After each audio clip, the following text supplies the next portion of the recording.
শেষ দিন আমি মৃণাল মণ্ডলের প্রদর্শনী দেখতে আসছি। এই প্রদর্শনীতে যতগুলি ছবি আছে সব মৃণাল মণ্ডলের ব্যক্তিগত সংগ্রহ থেকে, এবং সে খুব সুন্দর এবং বেশ মানসম্মত ছবি সে সংগ্রহ করেছে। অনেক দিন ধরে এত সুন্দর একটা এক্সিবিশন আমি আসলে দেখিনি। এই এক্সিবিশনে 70 থেকে 80 জন শিল্পীর ছবি আছে এখানে, এবং প্রত্যেকের ছবি আমার এত ভালো লাগছে যে মানে আমি 3-4 বার করে এক্সিবিশনটা দেখেছি।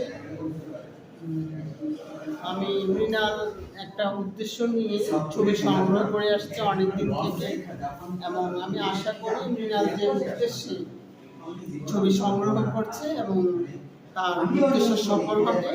আমি মৃণালের সফলতা কামনা করছি, এবং আমি জানি খুব শীঘ্রই মৃণাল একটা অবস্থানে পৌঁছে যাবে। মৃণালকে অনেক ধন্যবাদ দর্শকদের এত সুন্দর একটা প্রদর্শনী উপহার দেওয়ার জন্য।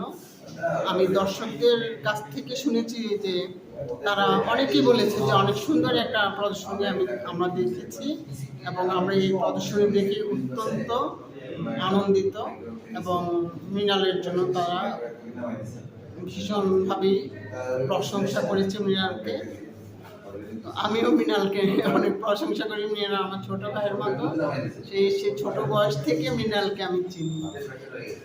মৃণালের বয়স তখন কত হবে, 14-15 এরকমই হবে। অতদিন ধরে মৃণালকে আমি চিনি। মৃণাল একজন, আমি বলবো যে সে অত্যন্ত মেধাবী। সে শিল্পকে এতটাই ভালোবাসে, তার যে অর্থনৈতিক অবস্থা, এই অবস্থা থেকে যে শিল্পী, সে কিন্তু একটাও এমনিতে পাওয়া ছবি না, সে এগুলি কিনে নিয়েছে ছবিগুলো, এবং ভালো ভালো ছবি ভালো ভালো দামি কিনেছে। তো এটা অনেকের পয়সা থাকলেও কিন্তু ছবি সংগ্রহ করে না। আর এই ছবি সংগ্রহ দেখে দর্শকরা অবশ্যই বুঝবেন যে মৃণাল ছবি কত ভালোবাসে, এবং ছবি নিয়ে সে অনেক দূর যাবে।